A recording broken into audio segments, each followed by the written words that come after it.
राधे राधे बच्चों, जय श्री कृष्णा। राधे राधे। आप सब अच्छे हो? तो पेपर बहुत नज़दीक है, तो चलो आज कुछ रिवीजन कर लेते हैं, ठीक है? तो आप सब एक एक करके मुझे जवाब देना, आपको किधर क्या दिक्कत है, कौन सी पॉइंट आपको समझनी है, कौन सी।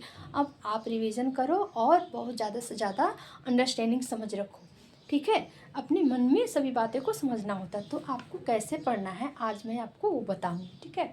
तो सबसे पहले आज मैं बता रही हूँ जीन पियाजे। तो जीन पियाजे से क्या क्या क्वेश्चंस आएगा आपको। जीन पियाजे से आएगा स्कीमा। स्कीमा क्या होता है ये आपको समझना है।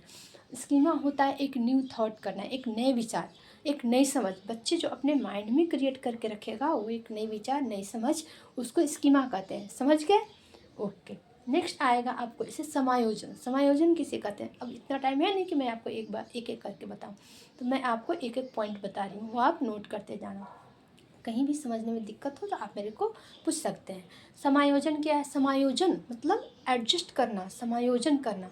बच्चा जब कोई नई ज्ञान को पहले से सीख के रखता है, एक और नई ज्ञान उसके दिमाग में जब आ जाते हैं, जैसे बच्चे ने एक स्केच पेन देखा, कलर करने वाली, ड्राइंग करने वाली एक बुक या नोटबुक देखे, तो उसको समझ में आया कि अरे ऐसी ड्राइंग होती है, ऐसी ड्राइंग बुक होती है। तो उसके आगे उसने एक और नोटबुक देखी जो कि उसके लेवल से बहुत हाई था, वो स्केच स्टैंडर्ड क्लास के लिए थे। तो उसको समझ में आया अच्छा इसकी अलग अलग वेराइटीज़ होती है। तो उसने क्या किया? समायोजन किया। तो अपने जैसे एक छोटे बच्चे, जब बहुत छोटे बच्चे होते हैं तो वो क्या करते हैं, एक जानवर देखते हैं, छोटे छोटे जानवर, पप्पी पिल्ला ये सब देखते हैं। तो बच्चे ने क्या समझा कि ये छोटा पप्पी है, डॉग है, और ये एक जानवर है, ठीक है? समझ में आ रही है बात सबको? यस। तो यस मैम, समझ रहे हैं आप, मेरे को रिप्लाई करना नहीं भूलना। तो बच्चे ने सोचा कि अच्छा ये तो एक जानवर है, एक छोटा बच्चा है, पप्पी है, ये जानवर है। तो उसने एक गाय की बछड़ी को देखा, बोले इसके भी 4 पैर है, और वो छोटा जो पप्पी था उसके भी 4 पैर थे। तो इस दोनों में उसने क्या किया, फिर उसको किसी ने बताया कि हाँ बेटा ये भी जानवर है, एक पप्पी भी जानवर है, और एक गाय का जो बच्चा है वो भी जानवर है, उसके भी 4 पैर हैं, 2 कान हैं। तो उसने क्या किया, फिर अपने स्कीमा में अपने नई जो ज्ञान थी, जो उसने स्कीमा बनाया था पहले से, उसमें क्या किया, बदलाव किया, दोनों को एडजस्ट किया, समायोजन किया। तो इसको बोलते हैं समायोजन, इंग्लिश में बोलते हैं एकोमोडेशन। तो एकोमोडेशन या समायोजन से रिलेटेड क्वेश्चन आएगा तो आप नहीं भूलोगे, इसको इजी वे में बना देना। एक और बात आती है, आपको आएगा पियाजे। जिन पियाजे ने 4 क्या दिए हैं, स्टेजेस दिए हैं। कौन कौन? S for sensory motor, P for pre operational, C for concrete stage, और एफ फॉर फॉर्मेटिव स्टेज या फॉर्मेटिव ऑपरेशनल।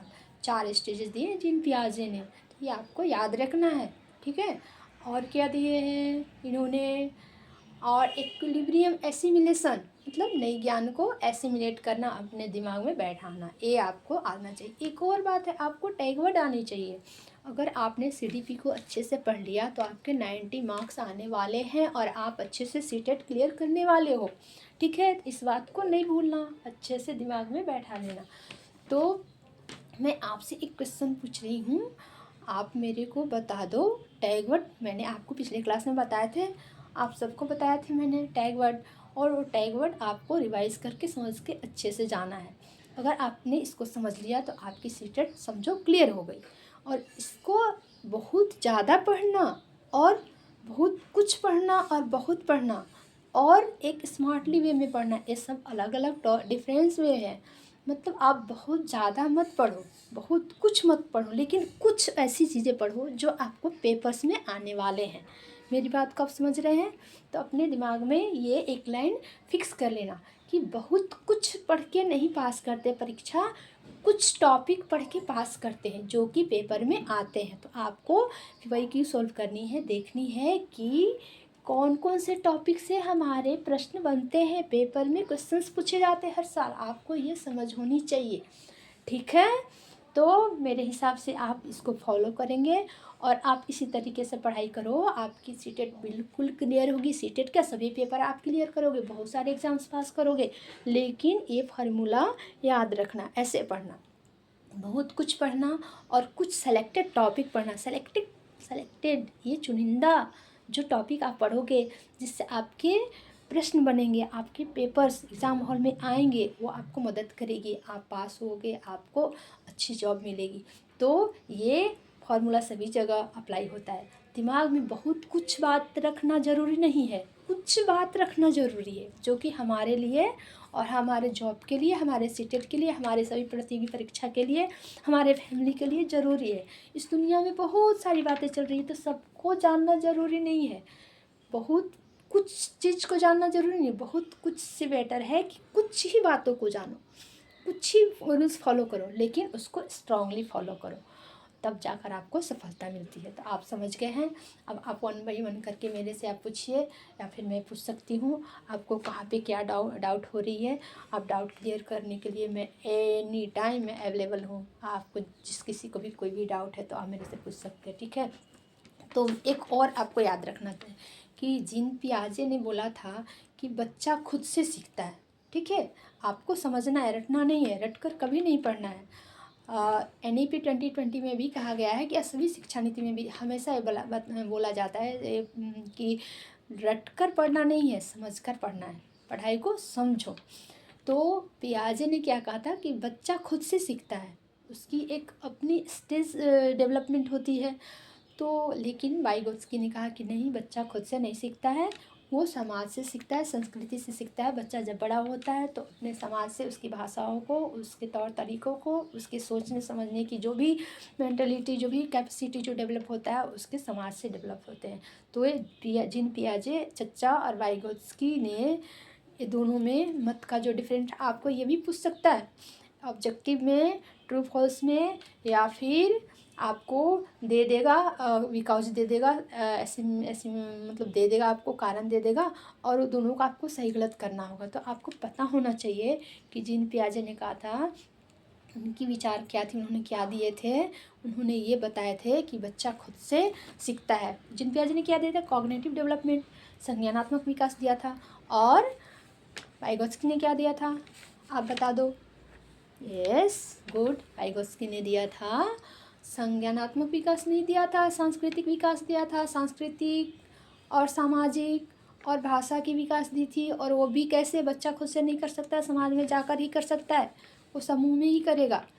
तो ये दोनों को पढ़कर जब आप पढ़ोगे, पियाजे को और वाइगोत्स्की को, दोनों को थ्योरी जब आप पढ़ोगे, दोनों को जब आप कंपेयर करोगे, तो आपको क्या बात निकल कर आएगी, उसमें से निकल कर आएगी टैग वर्ड आपके मिल गए। या आपको उसमें से एक टैग वर्ड क्या क्या मिले। एक टैग वर्ड मिला कि बच्चे ग्रुप में सीखते हैं, तो सामूहिक ग्रुप लर्निंग होती है, पीयर लर्निंग होती है, बच्चे एक दूसरे के साथ सीखते हैं। और क्या होती है, और होती है बच्चों में अनुकरण, यानी कि एक दूसरे को देखकर बच्चा सीखता है, ठीक है। तो बच्चे जब स्कूल जाते हैं तो एक दूसरे को अनुकरण करते हैं, घर में भी बड़ों का अनुकरण करते हैं, ठीक है। और क्या सीखते हैं, परस्पर सहयोग, बच्चे एक दूसरे से, बड़े लोग को, आगे को देखता है, एक दूसरे को देखता है, एक दूसरे को सहयोग की भावना होनी चाहिए, हम सिखाते हैं, बच्चे में मोरल डेवलपमेंट करते हैं। और बच्चे देखते हैं अपने सहपाठियों में, तो फिर क्या होती है, उनमें डेवलप होती है परस्पर सहयोग। तो जहाँ कभी भी आपको निगेटिव पॉजिटिव और निगेटिव में डिफरेंस करना है, तो आंसर को आपको पकड़ना है, उसमें पॉजिटिव आंसर क्या रहेगा, परस्पर सहयोग। तो आपको इसको टिक करना है। और क्या रहेगा, टैग वर्ड आपको याद रखना है, समझदारी सहकारी शिक्षण, यानी कि बच्चे जब स्कूल जाते हैं तो अकेले नहीं जाते, घर में तो अकेले हम पढ़ा देते हैं, लेकिन बच्चे घर में उतने अच्छे से अकेले नहीं पढ़ पाते जितने कि वो ग्रुप में, कक्षा में, स्कूल में जाकर पढ़ पाते हैं। तो इसलिए क्या है, एक टैग वर्ड है आपको सहकारी शिक्षण, बच्चे साथ में पढ़ते हैं, ठीक है। तो आपको ये भी याद रखनी है। तो ऐसे बहुत सारे फैक्ट्स हैं, समझ समझ के आप पढ़ो और आप सीटेट क्लियर करोगे। All the best, thank you.